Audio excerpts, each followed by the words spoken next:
ended any hope of the game getting underway. Heavy rain meant the prospect of any play looked slim despite morning sun in Belfast. A number of pitch inspections took place before the abandonment was announced. Chris Gayle was set to feature at Stormont after both he and Marlon Samuels returned to the West Indies squad for the one-day games. The duo had been absent from the squad following disagreements with the West Indies Cricket Board over their non-availability for domestic games. Today's match was to be Ireland's first against a test-playing nation since they were granted full member status by the International Cricket Council back in June. The West Indies captain Jason Holder said that he was disappointed to miss out on match practice for the upcoming white ball games against England. The outfield was pretty saturated. The umpires always had a concern of how wet it was, and he felt there would have been a lot of slippage and sledding, and we didn't really want to take the risk. So couldn't really disagree with him too much. But hopefully we can go into England with some confidence.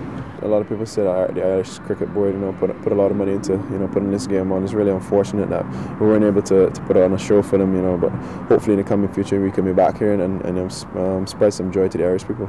Yeah, we move on to England now. It's a quick turnover. We came in yesterday, flying out tomorrow over to Durham. So we started T20 series. There's only a one-off T20, and then we're into the 5-match ODI series.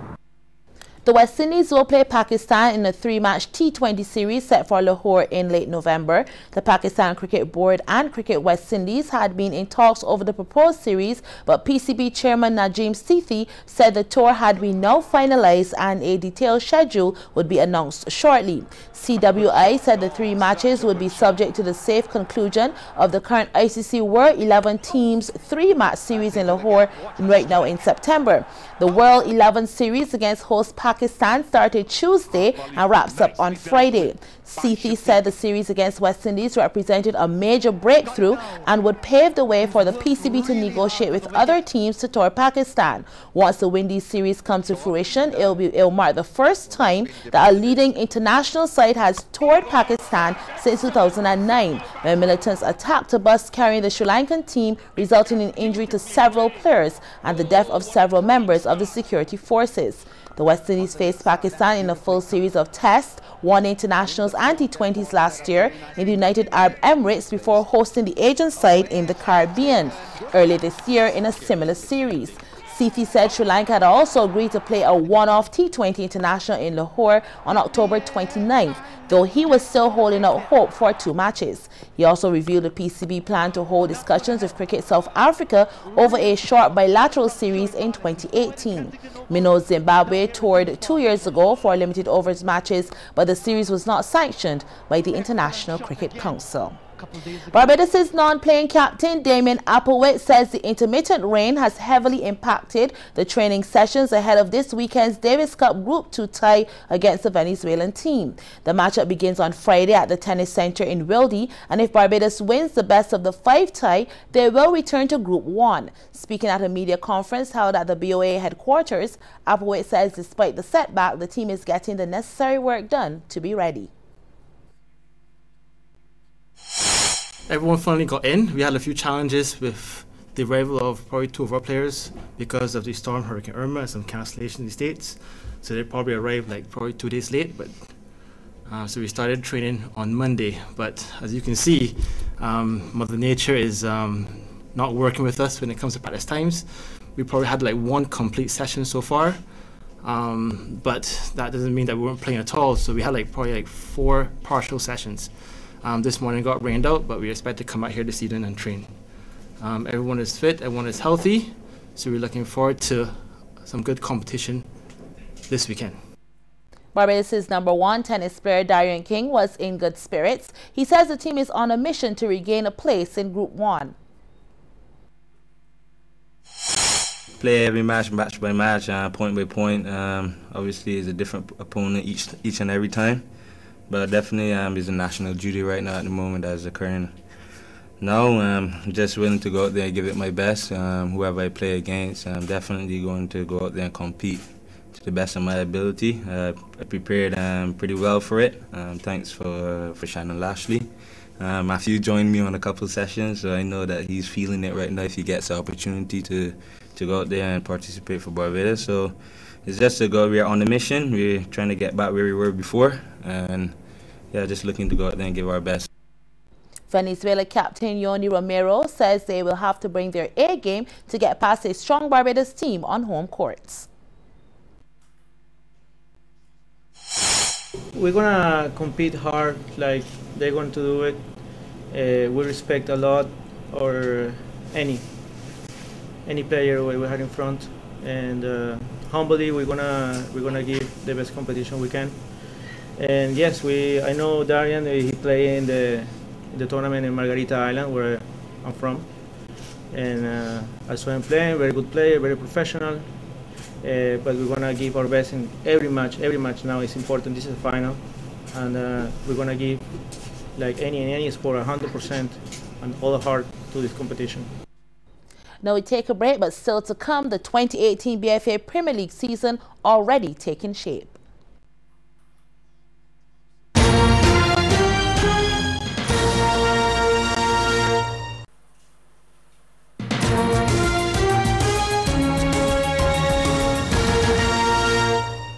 And welcome back to Sports Night. Now, 4 former champions will battle it out in the same zone when the 2018 BFA Premier League gets underway on January the 7th.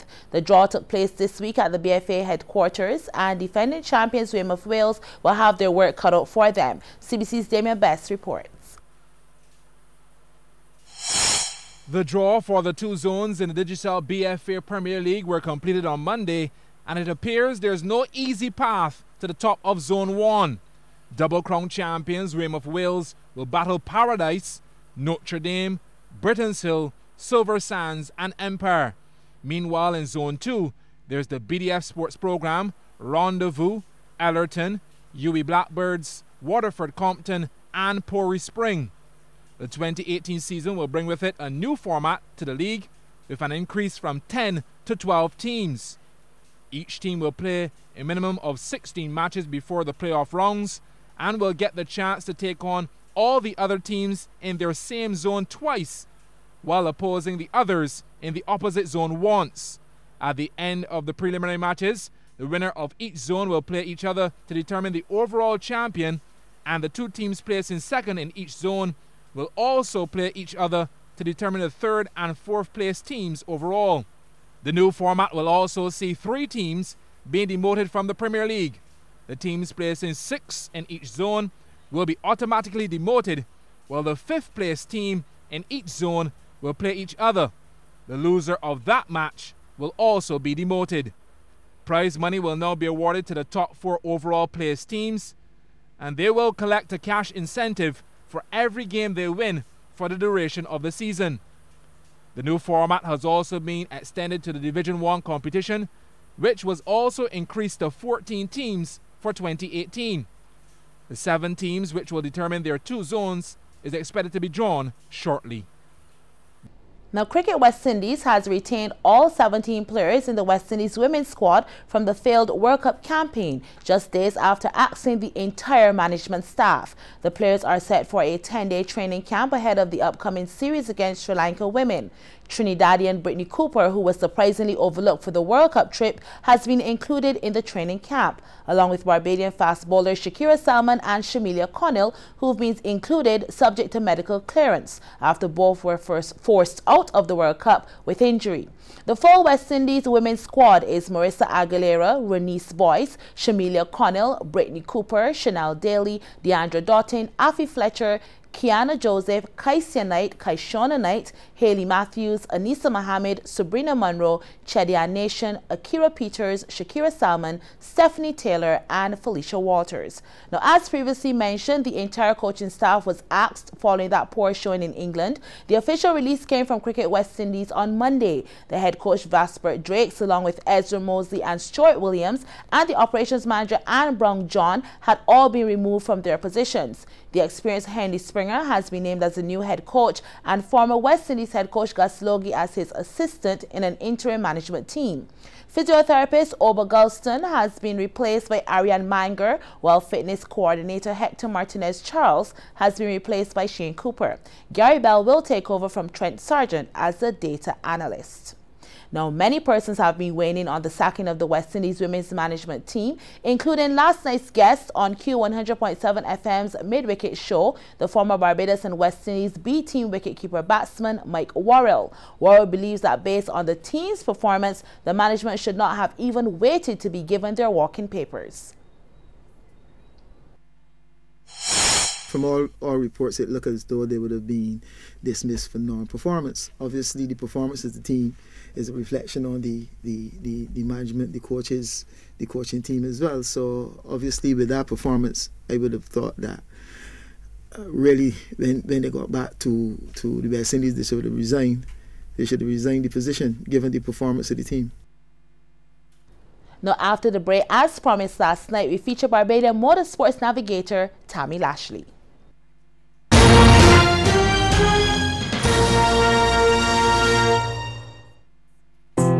The main purpose of emergency shelters is to provide refuge or a roof over your head during or after disasters.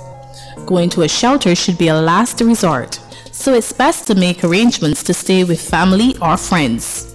Persons who seek refuge in shelters are reminded that they do so at their own risk, as there is no guarantee that any building will remain standing or will be habitable after a devastating hurricane, another hazard, or disaster.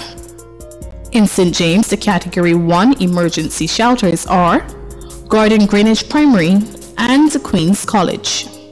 In St. Peter, they are Courage and Parry School and Roland Edwards Primary. In St. Lucie, it is Connell Pentecostal House of Prayer. For a full list of shelters, visit www.gisbarbados.gov.bb or www.dem.gov.bb. Thursdays just got beefed up on Morning Barbados. That's right, now we partner with the BADMC to do something for beef's sake. Learn more about quality Bajan beef, the Carmitas brand, and how you can enjoy it from the farm to your fork. If it's the right cut you're looking for, then for beef's sake, watch Morning Barbados every Thursday from 6:45 a.m. It's the beefiest 10 minutes on TV, brought to you in association with the BADMC. The largest share of radio audience is tuned into, you guessed it, 98.1 The One.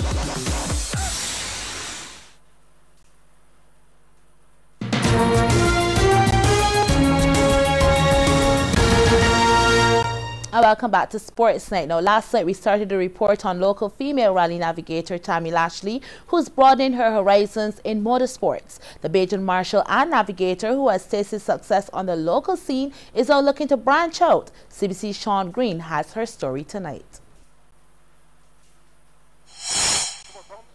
This is what female Barbadian navigator Tammy Lashley will be experiencing at the Clear Stages Rally in Ireland come next week. After starting the Subcross Rally Company just 2 years ago, after expressing an interest in being a local marshal, Tammy Lashley now has her eyes on a bigger prize. The current marshal and navigator deserves to be the first female World Rally Champion co-driver from Barbados. After gaining some experience in New Zealand recently, Tammy spoke to CBC Sports just ahead of her departure to Ireland.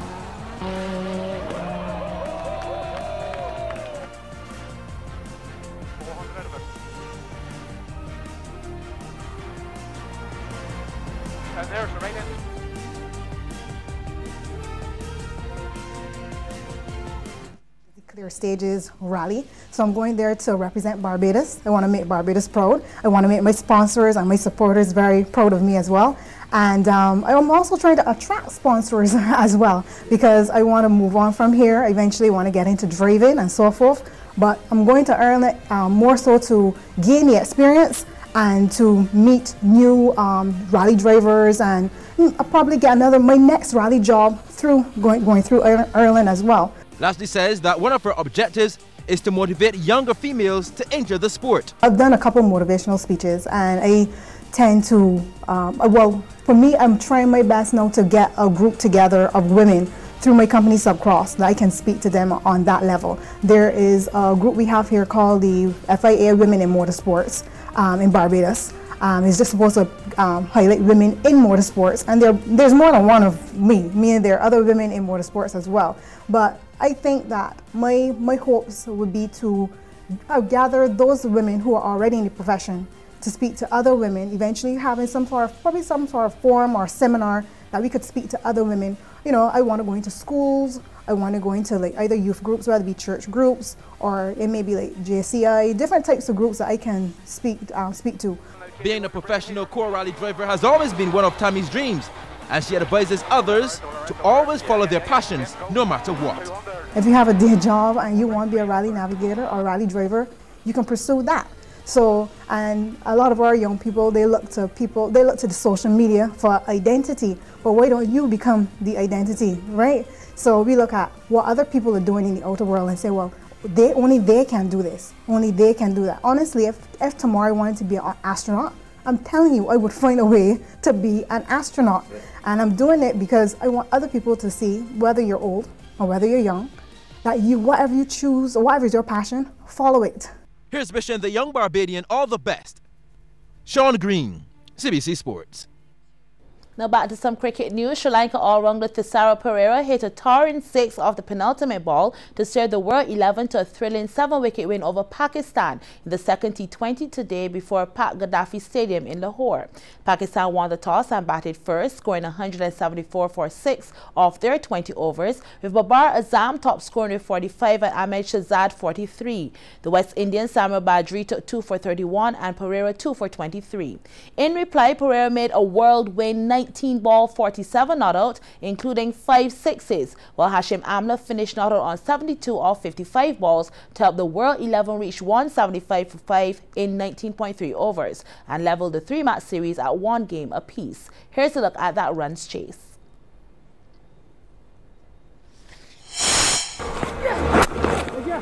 Is good. Amla with a push and a boundary. Oh, hits it hard and finds the gap. Tamim Iqbal is on the charge. Oh, smashed. What a hit. One bounce over the rope. No shot. Wow. Just a little jab and away it goes. One bounce and 4. There you go. Shouts of catch it. Man is there. Takes the catch. Shadab Khan. Slower delivery. There's a man on the fence. He stands there and just collects. Got him. Out. Straight to the man. The slower ball does it again. Shouts of catch it. It won't be taken. He's gone again. High on the bat, but still goes over the fence.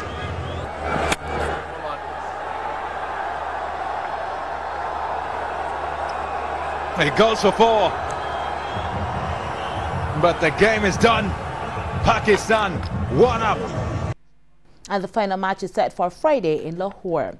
Now, time to tell you what's happening tomorrow, September 14th in sports. There's a double-header in the #1 Beauty Supplies Barbados Amateur Basketball Women's Premier League at the Wildy Gym. It'll be Lady Cougars versus Lady Trident starting at 6 p.m. Then Fusion Boutique Lady Cavs will play Preferred Insurance Brokers Finance at 8 p.m. Now, that's our show for Wednesday. I'm Anne-Marie Burke. Good night.